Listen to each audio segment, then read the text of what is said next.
Hello everyone and welcome to Shelf Space. I'm your host Ross13 and today we are looking at a Voyager class War for Cybertron Megatron. But not just any one. This one is my jam. This is the Generation 2 version of the War for Cybertron Earthrise Megatron, and I am super excited to check this out. Special thanks to Shoky, who got this to me as a Christmas present. But before we take a look at the figure, we'll take a quick look at the box, such as it is. This is a Generation Select figure, so it comes in just a sort of simple cardboard box with just black printing on it. Still looks pretty cool, to be honest. You got a big sticker here that has all the information on it. So this is specifically the Voyager class Megatron WFC-GS14, which I'm guessing stands for War for Cybertron Generation Selects, and then number 14, which I guess it's the 14th Generation Selects figure. I don't know. I haven't kept track. On this side, just more warning info. This side, War for Cybertron logo. This side, part of the Autobots. Nothing on the back. Really, most of the cool stuff is on the inside of it. I just like how they took the time to actually print on the inside. You don't see a whole lot of cardboard boxes doing double-sided printing. The actual figure comes on a plastic bubble or tray, and the instructions and some other thing that says a bunch of other stuff in different languages comes with it. And oh, this guy doesn't even look like he is bound in there with twist ties or anything like that. I can probably just pop parts out, but I won't subject you to that. Let's get this guy out and take a look at him. And here he is in vehicle mode, and he looks pretty decent. Gone is the H tank that the original War for Cybertron Megatron transforms into, and now it's a more standard Earth tank, though with some weird little things like there's a big empty space back here, so you just gotta not pay attention to it. Plus the fusion cannon sticking out the back is a little bit odd. But it's not a bad tank mode, and this really does feel like the G2 Megatron tank mode. I never actually owned one as a kid. Maybe that's why I was so psyched to actually get this version. I had the Heroes version, which you've seen in an earlier video. A couple of them, actually. But a friend of mine did have this original version, so I did get to play with it quite a bit. So I have some familiarity with the source material, as it were. The turret on this does rotate around all the way, but does not lift up and down, which is a bit of a bummer. You do have a cool G2 Decepticon symbol right there, and that's pretty much it. I may add a few more myself. We'll just have to see how excitable I'm getting. Or maybe if Replo Labels, Toy Hacks, whatever they're calling themselves now, puts out a set, I may get a hold of that just for some more G2 flavor. Like there should be something that wraps around this barrel here.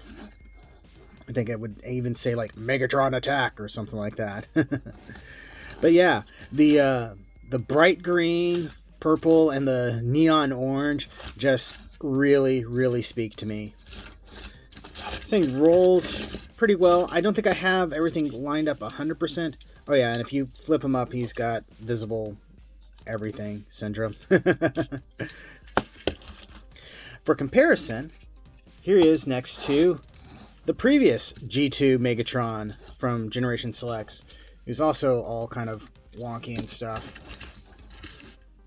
This one is based off of the unreleased version of the Combat Hero G2 Megatron, which had this tiger stripe thing going for it. Admittedly, I would love to have a Megatron of some sort in the purple deco, just to have all of them. I think they did a Blitzwing repaint of Well, actually, it was the Titans Return Megatron, which was remolded into Blitzwing. And I think Japan did a purple version of that one. So maybe at some point I need to track that down so I can have my own trilogy here. But it's interesting seeing these two together. This one doesn't scream G2 quite as much as this one does, though. Mainly because this was never actually released. But yeah, it looks pretty decent so far. Let's go ahead, get it transformed into robot mode. Since the transformation is nigh identical to this guy as well as the Netflix Megatron, I'm not going to worry about doing that on camera. Let's just say that it's pretty much identical. There's a few extra tabs and some other things sit a little bit differently, but that's going to be hard to show off in video. So yeah, we'll be right back. And here he is, and he is very, very bright, which is appropriate. He's G2 Megatron. He's supposed to be bright and garish, and I absolutely love it. Now, there are some things about this that I don't completely love, but we'll get into that. But as we can see here, his color scheme is still very much the green and purple, but you get a few more of the orange highlights popping up. His face in particular is very, very striking. They went with a sort of dark gray face, almost purplish, with bright orange eyes. Very, very cool.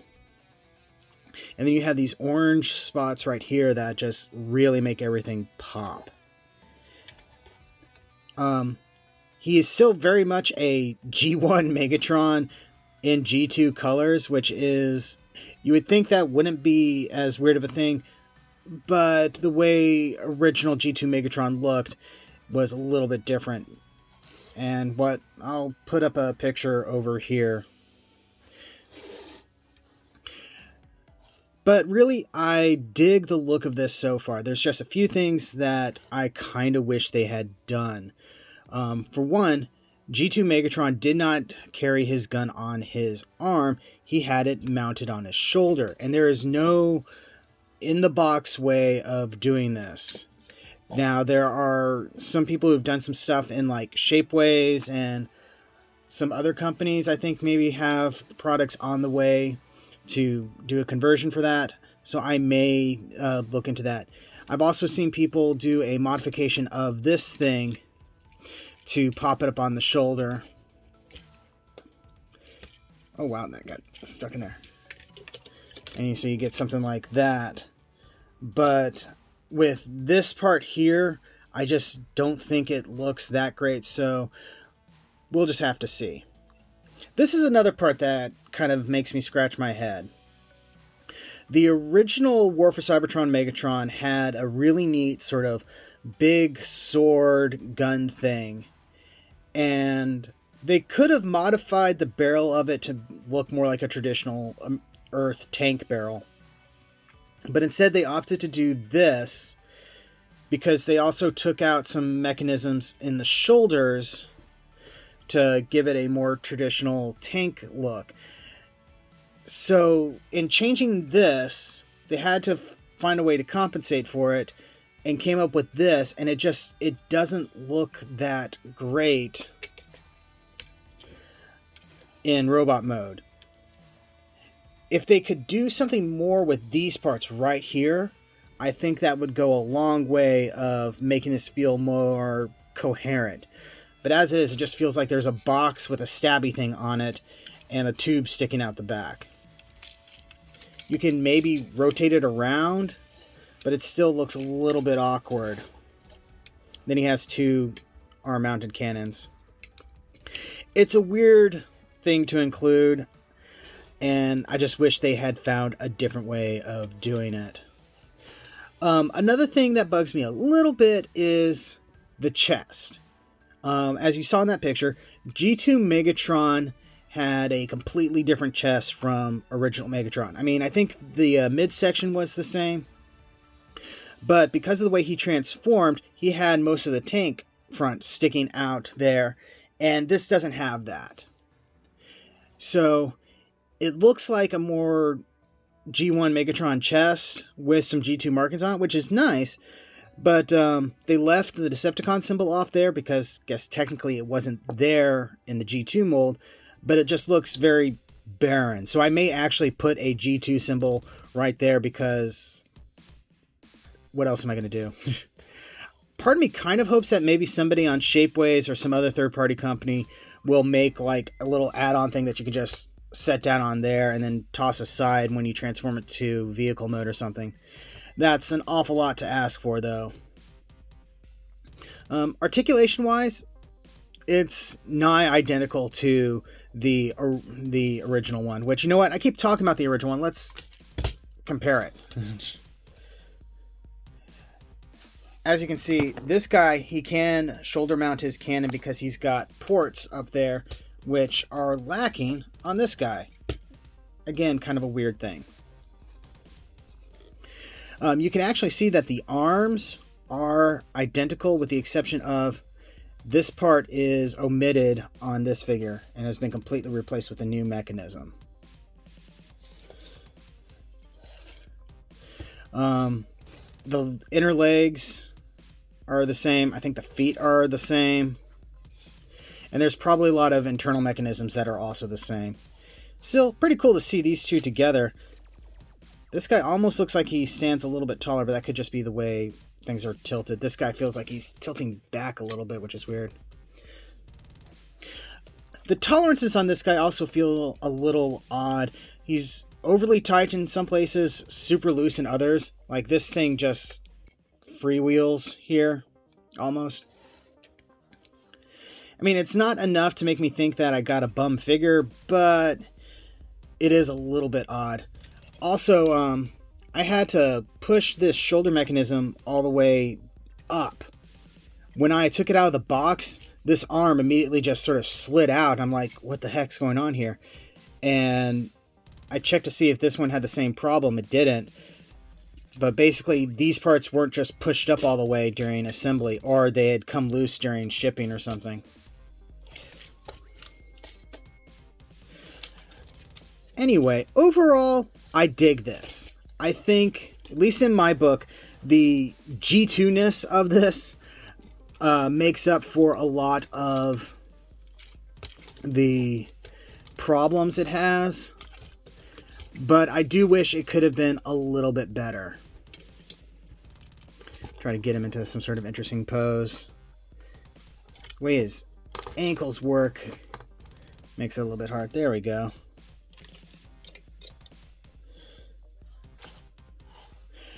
But I am super glad that I got this, and I'm super grateful to Shoky of Shoky Reviews for getting this to me for Christmas. That was super cool of him. He didn't have to do that. I was planning on picking it up myself, and just never worried about putting it in the pre-order because they were saying that this was going to come out in like February of 2021. And then suddenly in like November, people started getting these things. So, yeah, it's super cool to have. Would the average person like it? Hard to say.